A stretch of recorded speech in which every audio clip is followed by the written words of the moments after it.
Je vous souhaite la bienvenue dans le 9e épisode de ce podcast, durant lequel l'objectif est de questionner comment on vit une sexualité hétéro en déconstruisant les normes de genre. Des enjeux de pouvoir à la multiplicité des pratiques, comment est-ce qu'on peut prendre du plaisir en respectant les autres et soi-même. Je m'appelle Milan, j'ai 24 ans et je suis un homme qui se pose des questions. Vous êtes dans Fallo Décentré, on avance ensemble.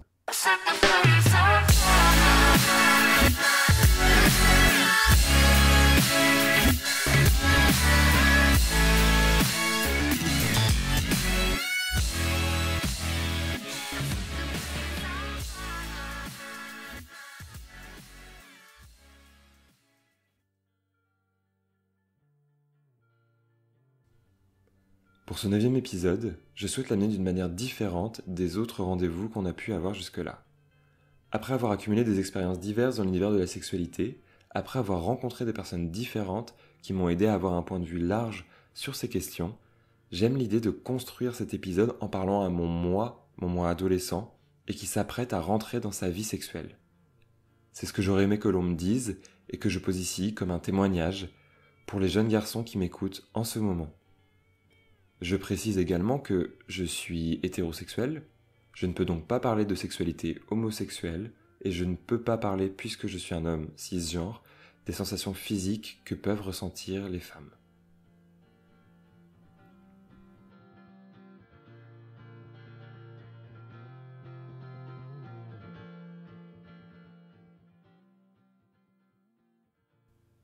Tu as commencé ta vie sexuelle dans la violence. La première fois que tu as été confronté à la sexualité, ça comprenait un cheval. Un copain de collège était très fier de nous montrer une vidéo dans laquelle une femme effectuait une fellation sur l'animal et recevait une quantité de sperme démentielle sur le visage. La deuxième expérience sexuelle que tu as pu vivre, c'était en faisant des recherches pour un cours de français sur internet, et durant ces recherches, t'es tombé par hasard et dans ton innocence d'enfant sur une nouvelle parlant d'une jeune fille qui se fait violer par un homme, puis par un chien. Tes premiers pas dans l'univers du sexe étaient pour le moins représentatifs de l'imaginaire érotique ultra violent et dominant des hommes sur le corps et l'esprit des femmes. Ce qui était dur, c'est que t'arrivais pas à faire la différence entre la découverte d'un monde tout nouveau, qu'est la sexualité, et la violence énorme qui gravite autour du monde du sexe. Le sexe était violent, et il l'était vers les femmes et pas vers toi. On t'a appris alors, même si t'avais jamais pratiqué le sexe, à être dominant sous couvert d'une virilité à performer.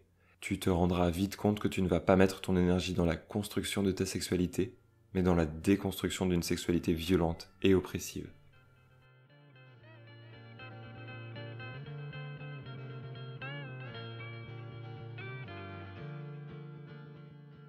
La première découverte physique que tu fais, c'est la masturbation. Les copains en parlent et tu sens qu'il y a un grand enjeu autour de tout ça. Tu le comprendras plus tard, mais ceux qui en parlent le plus, c'est souvent ceux qui sont renseignés en effet le plus tôt, mais pas forcément ceux qui en font le plus. Il y a entre les garçons un enjeu de domination autour du sexe qui arrive justement à ce moment-là. Ça commence par celui qui sortira avec une fille en premier, celui qui embrassera une fille en premier, celui qui fera l'amour en premier. Et ceux qui seront dans les derniers seront moqués puisque le sexe est un enjeu de pouvoir. Il y a une forme de performance qui se met en place entre les garçons, et les filles en sont le terrain de jeu. La masturbation, c'est le moment où tu découvres une partie importante de ton corps. Tu comprends que tu as un sexe.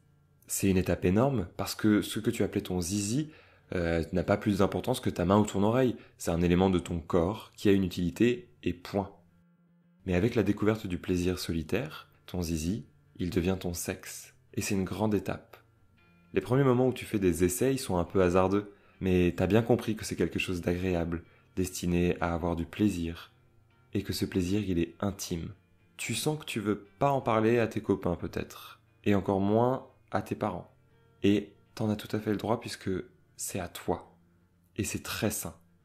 T'es en train de tisser un lien privilégié avec ton corps, avec ton plaisir, t'apprends à le connaître, et lorsque tu commenceras à faire l'amour avec d'autres personnes quand tu en auras envie, alors tu connaîtras beaucoup mieux tes réactions, tu sauras reconnaître quand ton corps est excité, trop excité ou trop fatigué, etc.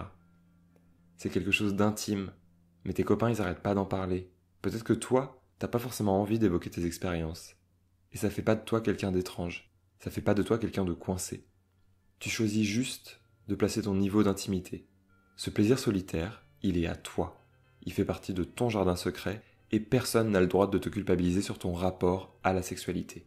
Le problème, et je le disais tout à l'heure, c'est que la sexualité dans un groupe de garçons, elle est marquée par la compétition et en plus la société t'a éduqué sans que tu le saches à te sentir fort ou faible selon si tu suis les codes de cette société.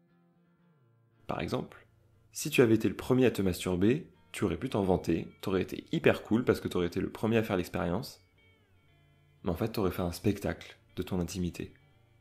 Ce moment, il est intime, et tu l'aurais transformé pour en faire un élément de vantardise. On revient à la compétition. Si on se vante de quelque chose, alors c'est plus intime. On l'offre aux autres, ça rentre dans le domaine public, dans l'espace public. Chacun a sa vision de la chose. Moi, je pense que le sexe, c'est pas un spectacle. Toi, tu ne performes pas un spectacle. Et pourtant, on peut avoir tendance à le croire à cause du porno. Le porno que l'on trouve sur des sites en libre accès, c'est quelque chose, à mon sens, qui tue l'intimité si on n'y fait pas attention. Le sexe avec quelqu'un, ça ressemble à aucun moment à un film porno. La manière de filmer, déjà, elle est pensée pour que ce soit les garçons qui soient stimulés par ce qu'ils voient.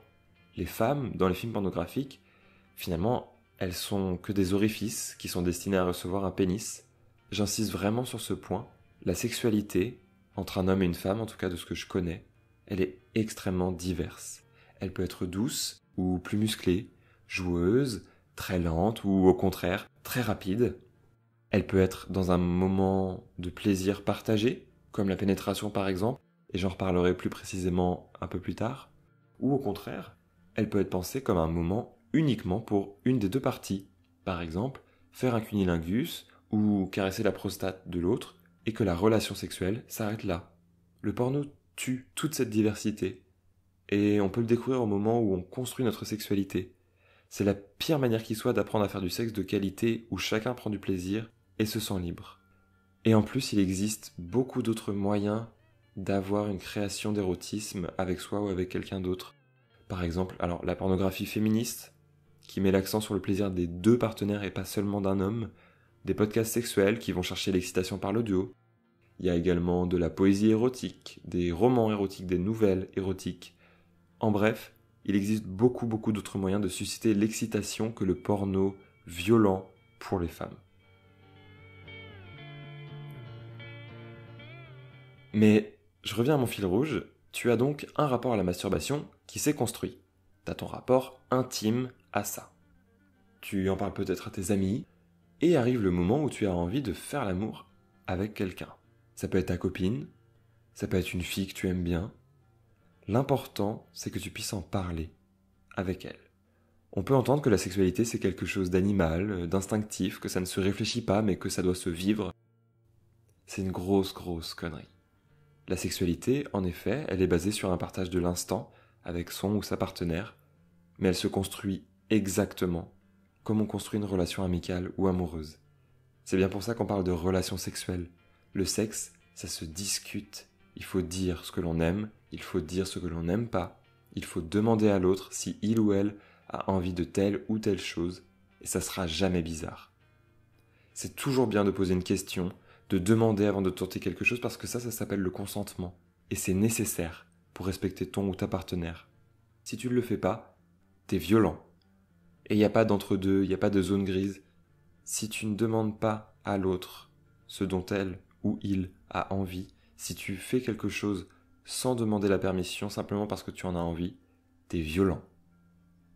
Et justement, le meilleur moyen pour passer un moment de sexe nul et qui peut devenir violent, c'est de rien dire, en imitant ce qu'on a pu voir ailleurs, par exemple, dans du porno. Par contre, communiquer, est-ce que ce serait pas le moyen le plus efficace pour créer le sas de confiance dans lequel on se sent libre dans ses réactions? Par exemple, oui, on peut faire des têtes bizarres quand on a un orgasme, mais si on prend le problème, ou en tout cas la question à l'inverse, est-ce que cette tête bizarre, elle n'est pas très plaisante pour la personne qui offre cet orgasme? C'est compliqué de créer ce sas de confiance parce que, en étant des garçons, on est le plus souvent entouré d'autres garçons et c'est toujours pareil, l'idée de masculinité arrive et on n'ose plus rien faire par peur du jugement des membres de son groupe. C'est une pression qui est énorme et elle est mise sur la sexualité alors même que peut-être on l'a jamais expérimentée. Je me souviens par exemple d'un anniversaire, au moment où je me rapprochais d'une fille, un bon copain avait cru drôle de m'offrir une bougie avec des étapes marquées sur cette bougie. Il y avait l'étape d'aller boire un verre, l'étape du premier bisou, l'étape de faire une soirée ensemble avec tous les copains. Et la dernière étape, tout en bas de la bougie, c'était la première fois. L'étape ultime de la quête, il fallait que je fasse l'amour. Et j'insiste sur le verbe. Il fallait. Je devais. Avec le recul, j'étais pas prêt à ce moment-là. J'en avais pas envie. Et pourtant, la pression sociale, elle me faisait croire que c'était l'objectif que je devais atteindre. Et avec cette idée d'objectif, je retrouvais la notion de compétition, donc celui qui atteindra le plus d'objectifs dans le temps le plus court. C'est compliqué alors d'avoir de la disponibilité avec sa partenaire pour communiquer et pour construire une sexualité qui est chouette. Ce qui est également intéressant, c'est qu'à cette époque de ma vie, je me sentais en grosse différence de niveau de maturité avec mes copains. J'étais un des derniers à ne pas avoir fait l'amour, alors que je plaisais aux filles, ce qui était difficilement compréhensible pour mes potes. Je me sentais donc un peu bébé d'être le dernier à pas avoir passé cette étape pour être un homme entre guillemets, ce qui est une immense connerie. Ça veut rien dire, être un homme. Il y a 1000 manières différentes d'être un homme, et faire l'amour, c'est vraiment pas du tout ce qui fait de toi un homme. Et pourtant, malgré ce manque de maturité dans mon expérience physique, je me sentais beaucoup plus mature intellectuellement que la majorité de mes amis. Il y avait alors une grosse différence, que à ce moment-là j'arrivais pas à comprendre, entre ma maturité de vie intellectuelle et ma maturité dans la sexualité, ma maturité de corps, qui semblait être aussi importante l'une que l'autre. J'aurais aimé qu'à cette époque-là, que mes amis ne me placent pas dans une attente de quand est-ce que je ferai l'amour, mais plutôt de comment je ferai l'amour. Est-ce que je serai serein? Est-ce que j'en aurai envie? Et en effet, ça arrive, tu vas voir, tu vas en avoir envie, à 19 ans. J'ai 19 ans quand je fais ma première fois, et j'en ai honte parce que je crois que c'est très tard. Je crois à ce moment-là que 19 ans pour faire l'amour, c'est ne pas être normal, puisque tout le monde l'a déjà fait avant moi. C'est une grosse connerie. Le plus grand respect que tu dois avoir pour toi, c'est d'écouter tes rythmes, d'écouter tes envies et ce qui représente un des moyens les plus sains pour que tu vives sereinement une étape aussi intime que de faire l'amour avec quelqu'un, c'est de suivre ton rythme.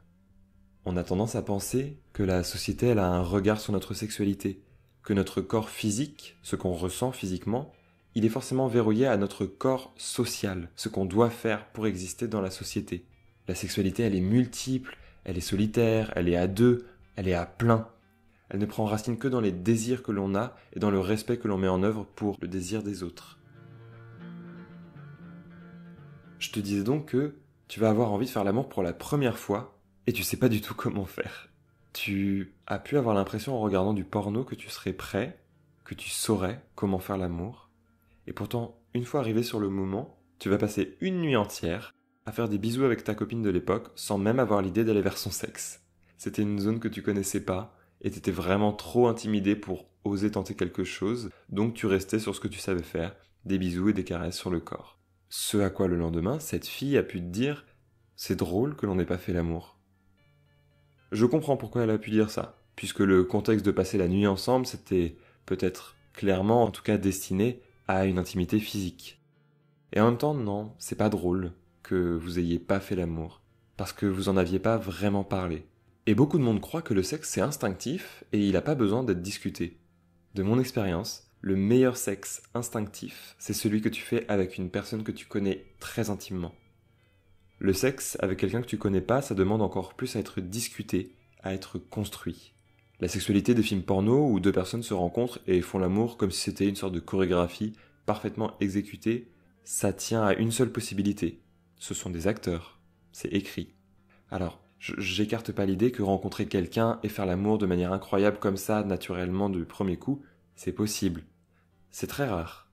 C'est comme rencontrer quelqu'un et en discutant, de se rendre compte que on a énormément de points communs ensemble, on a une manière de fonctionner identique, on a un mode de vie identique.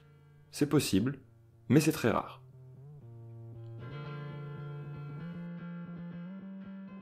Je reviens donc à mon histoire. Tu es le lendemain de cette nuit de bisous, et tu lui avoues que tu n'as jamais fait l'amour. Et là, ça foire. T'en parles pas, vous en parlez pas. Elle te dit juste « Ok ». Et le sujet change. Et la nuit suivante, tu es dans son lit encore, t'es prêt à faire l'amour, et t'es surtout extrêmement inexpérimenté, donc tu lui demandes comment faire, puisqu'elle a plus d'expérience, ce qu'il y a à savoir. Elle va te dire une seule chose, de mettre un préservatif, rien d'autre, pas d'autres mots, pas de construction du désir à travers des caresses avec les mains, la bouche, la langue, toute la peau. Rien du tout, à part une capote. Je trouve que cette anecdote, elle est intéressante parce qu'elle montre bien la pauvreté de l'éducation sexuelle institutionnalisée. On nous apprend à l'école à nous protéger en mettant une capote. Et c'est tout.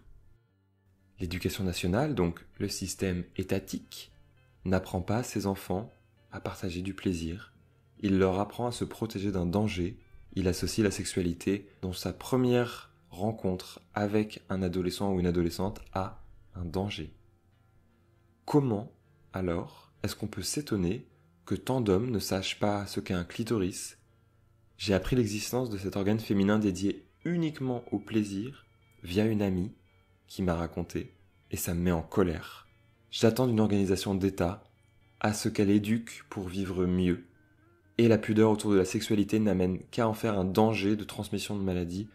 C'est pas possible, pour moi. Qui plus est, on apprend une sexualité centrée autour d'un pénis dans un vagin, une sexualité qu'on appelle phallocentrée. Et cette sexualité phallocentrée, c'est un poison qui va t'apprendre à voir le corps des femmes comme des territoires à conquérir, un tableau de chasse à constituer où chaque orifice dans lequel tu auras mis ton sexe sera un terrain conquis. Martin Page, qui est un auteur français, dans son essai qui s'appelle « Au-delà de la pénétration » a les mots suivants. Il est courant de penser que les hommes ont une femme quand ils ont couché avec elle. Ils l'ont soumise, ils ont gagné quelque chose. Beaucoup d'hommes hétérosexuels ont un plaisir à se croire supérieurs et à dominer les femmes. Ils ont pénétré, ils sont victorieux. C'est là où je comprends pourquoi la virginité chez l'homme est moquée. Un homme vierge, il n'a pas pénétré, il n'a pas conquis de territoire. Son sexe n'a aucune médaille à afficher. On retrouve la trace de ce schéma de pensée chez les Grecs anciens. Un homme qui pénètre un autre homme, c'est ok. Un homme qui se fait pénétrer, c'est un faible, un mou, quelqu'un qu'on respecte pas du tout. Idem dans l'imaginaire des prisons, où le plus viril des taulards qui sodomise un autre sera pas considéré comme ayant une pratique homosexuelle, cette pratique elle-même qualifiée de manière ultra-violente comme honteuse. Toute pratique sexuelle consentie et respectueuse ne sera jamais honteuse, ça qu'on soit bien d'accord là-dessus. Pour revenir à ce que je disais, celui qui pénètre, il prend le pouvoir sur l'autre selon la société masculiniste, toxique et viriliste. Le corps pénétré, il est perçu comme un territoire, et c'est une bêtise énorme. Quelle violence que de croire qu'un pénis qui pénètre un orifice démontre une forme de puissance. Où est le plaisir? Où est le partage avec l'autre? On est éduqué par l'école, puis par le porno, à être des petits soldats prenant d'assaut un bastillon. On est alors très loin de l'imaginaire de l'intime et du plaisir partagé. Mais je continue à te raconter ce que tu vas pouvoir expérimenter. T'es donc sur le point de pénétrer ta partenaire pour la première fois de toute ta vie, et ton premier réflexe, ça va être de t'arrêter 5 secondes pour apprécier le moment avant de ne plus être vierge, puisque dans ta tête à ce moment-là, tu vas devenir un homme, car tu conquis un territoire. Tu vois, le schéma il se concrétise directement. Tu es éduqué dans l'idée qu'à ce moment-là, tu ne vas pas prendre du plaisir du partage, du plaisir du corps, mais non, tu vas être dans un plaisir de la conquête. Et forcément, puisque tu es uniquement concentré sur toi, sur la portée sociale de ce que tu es en train de vivre, alors que vraiment tu es plutôt dans une portée intime à ce moment-là, tu es pris dans une peur de ne pas faire jouir ta partenaire, ou de jouir trop tôt ou trop tard, puisque tu as toujours pareil, des grands codes dans la tête qui te font te dire que tu dois jouir à tel moment, tu dois faire jouir ta partenaire, etc. Tout ça fait que, au bout de quelques minutes, à être dans ta tête et pas du tout dans l'instant présent, bah tu débandes. Et alors là, c'est la catastrophe. Tu te sens nul, tu te dis que t'as un problème, tu te dis que t'es pas normal. Et c'est totalement compréhensible que tu puisses te dire ça parce que je te rappelle que si tu pénètres, tu es un homme, tu conquiers un territoire, mais pour pénétrer, il faut bander. Sauf que bander quand on est totalement concentré sur tout ce qui pourrait arriver si ça va pas dans le sens qu'on veut, c'est comme dire à son corps que finalement on n'en a pas envie. Et le corps humain, il est bien fait. Il réagit, et l'érection, elle s'en va. Tu sais, ne pas bander c'est normal, parce que c'est purement physiologique. Comme parfois t'es fatigué et tu cours moins vite, ou tu réfléchis moins efficacement. Parfois, ton sexe, il va pas suivre exactement le même fonctionnement que ce dont tu as envie. Parfois, il fonctionne pas comme d'habitude. C'est normal. Sauf que, en partant des dessins de zizi sur les murs, jusqu'à certains menhirs érigés par les Celtes, on a un culte démentiel autour du pénis qui bande. Le sexe masculin, ça représente le symbole de la virilité, à tel point que le mot testicule vient du mot grec testis, qui veut dire le témoin. Les testicules, ce sont le témoin de la virilité, et les Grecs anciens le matérialisaient par exemple en jurant lors des procès de dire la vérité en se tenant les testicules. Je te laisse imaginer la scène qui devait être incroyable. Et puis, je sais pas si t'as remarqué, mais il faut toujours avoir le plus gros sexe possible. Ça vient aussi de cet héritage autour du pénis, qui est un objet de puissance, symbole du masculin. Et donc, puisque symbole du masculin, qui est contraire au féminin dans notre construction de société viriliste. Et cette société, elle est ce qu'on appelle binaire, c'est-à-dire que le monde, il est construit en opposition. En opposition par exemple fort, faible, chaud, froid, homme, femme. Mais pose-toi la question, après qu'on ait parlé de la sexualité masculine qui glorifie la pénétration, est-ce que vouloir un gros pénis, ça cache quand même pas le désir de prendre possession d'un vagin de la manière la plus large possible? Parce que ok, le fantasme du gros sexe chez l'homme pourrait encore chercher dans la construction autour de la possession d'un territoire, le vagin. Chercher à avoir un gros pénis, ça serait alors à mon sens le symbole d'une recherche de virilité cherchant à prouver deux éléments. Numéro 1, prouver que l'on est un vrai homme parce qu'on a un vrai sexe, le pénis est le symbole de la virilité. Et deuxièmement, avoir un gros sexe, ce serait avoir un outil encore plus efficace de conquête sur le corps féminin. Alors, tu me dirais peut-être qu'avoir un gros sexe, c'est bien parce que ça donne plus de plaisir à ton ou ta partenaire. Je peux pas te dire ce que c'est de vivre en étant dans le corps d'une femme, puisque j'ai un corps d'homme, je suis cisgenre. Ce que je peux te dire, c'est qu'en commençant à écouter les femmes autour de moi et mes partenaires, la réponse est unanime. Un trop gros pénis, ça peut faire mal, voire ça peut empêcher de faire l'amour par pénétration. Le fantasme du gros pénis, il m'a alors l'air d'être quelque chose de très masculin, et que les hommes projettent sur les femmes pour se convaincre eux-mêmes que leurs partenaires désirent beaucoup qu'ils aient un sexe imposant.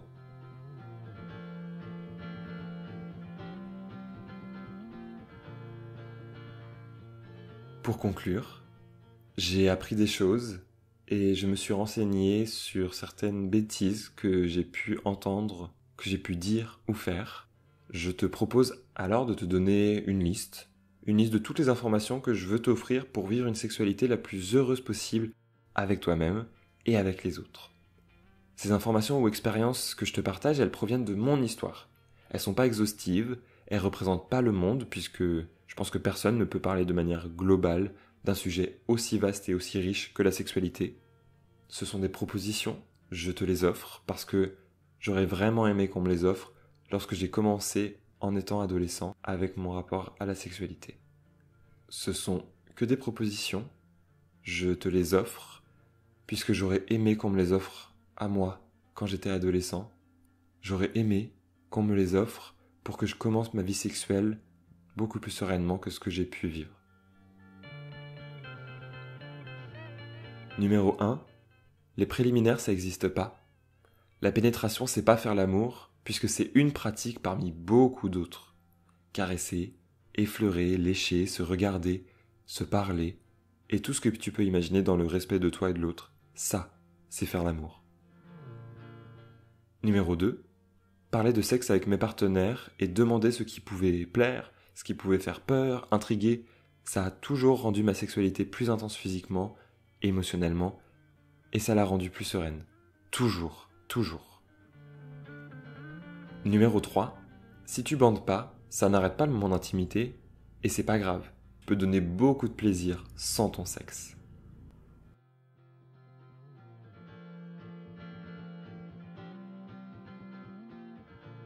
Numéro 4. Lave-toi les mains avant de toucher le sexe de l'autre. Toujours. Toujours. Numéro 5. Si tu jouis et que tu arrêtes la relation sans demander à ta ou ton partenaire si ça lui convient, t'es sacrément égoïste. Numéro 6. En parlant de jalousie, on est construit dans l'idée que le corps de la femme est notre territoire. C'est irrévocablement faux et c'est à toi de déconstruire cette idée. Numéro 7. Tu dois être à l'écoute de la potentielle douleur que tu peux faire subir à quelqu'un, même sans faire exprès. Dès que tu crois avoir vu ne serait-ce qu'un semblant de réaction de douleur, un tic, un changement d'attitude, n'importe quoi, si tu continues ce que tu es en train de faire alors que tu vois que tu es en train de faire mal, t'es un sadique.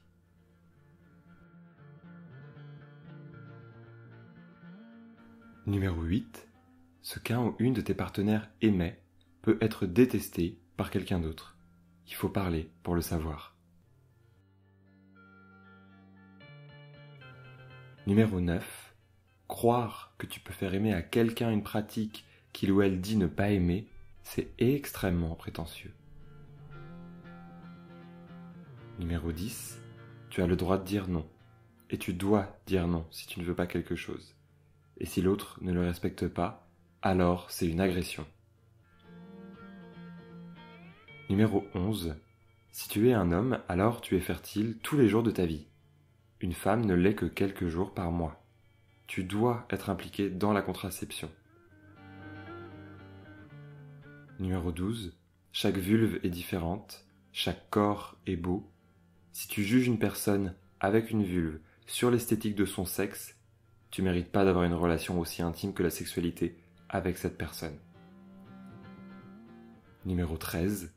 Envoyer une photo de ton sexe sans que l'autre l'ait demandé, c'est une agression. Numéro 14. Tu peux érotiser ton corps en étant un homme. La manière la plus efficace étant de savoir ce qui plaît à ton ou ta partenaire pour jouer sur sa corde sensible. Numéro 15. Si tu pénètres ton ou ta partenaire sans son accord, par exemple si il ou elle dort ou si il ou elle est ivre ou autre, alors tu es un violeur. Numéro 16. Si tu n'arrives pas à jouir via ton ou ta partenaire, tu peux te faire jouir tout seul. Ça peut être très excitant de voir l'autre s'emmener jusqu'à l'orgasme. Qui plus est, c'est assez fort comme moment d'intimité à partager avec quelqu'un. Numéro 17. Le clitoris est très sensible. Attention à ne pas y aller comme un bourrin.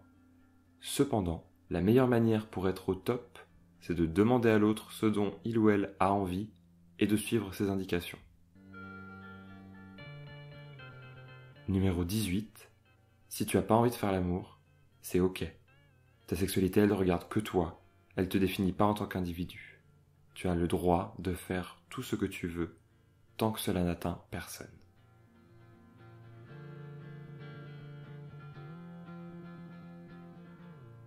Numéro 19.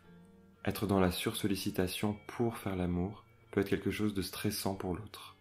Parfois, laisser venir son partenaire ou sa partenaire peut être le moyen de mettre en confiance et de laisser de l'espace à l'autre dans la sexualité partagée.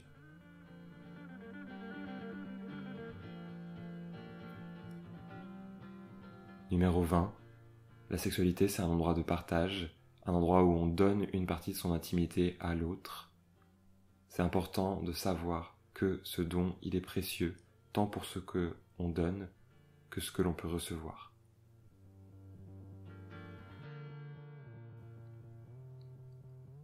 Je vous remercie d'avoir écouté ce 9e épisode qui a été particulier à écrire. Je pense que la sexualité, c'est un endroit qui rassemble ou converge beaucoup de questionnements autour des masculinités. Je vous invite donc à partager autour de vous ce podcast, à vous abonner sur Instagram pour avoir toutes les informations et à consulter les ressources qui sont disponibles en bio sur Instagram ou directement via le site Pearl Trees pour nourrir en autonomie votre réflexion. On se retrouve pour l'épisode 10, le dernier du premier cycle imaginé pour ce projet de podcast questionnant la manière de se construire en étant un homme. Prenez soin de vous, faites l'amour sereinement et dans le respect de vous et des autres. Salut!